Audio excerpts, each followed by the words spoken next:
নবীজি বলেন, কোন বান্দা যদি একবার ইখলাসের সাথে লা ইলাহা ইল্লাল্লাহ পাঠ করে, আল্লাহর আসমানের সবগুলা দরজা খুলে দেওয়া হয়, তার লা ইলাহা ইল্লাল্লাহ যেন আরশ পর্যন্ত পৌঁছে যায়। তাওহীদের কয় শর্ত ভুলে গেছে? কয় শর্ত? এক নম্বর, আল্লাহ ছাড়া ইলাহ নাই, এই বিশ্বাস নিয়ে মরতে হবে।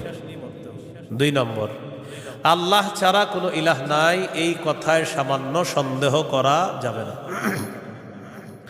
সূরা হুজুরাতের 15 নম্বর আয়াতে আল্লাহ বলেন, ইন্নামাল মুমিনুনা আল্লাযীনা আমানু বিল্লাহি ওয়া রাসূলিহি সুম্মা লাম ইয়ারতাবু ওয়া জাহাদু বিআমওয়ালিহিম ওয়া আনফুসিহিম ফী সাবিলিল্লাহ উলাইকা হুমুস সাদিকুন।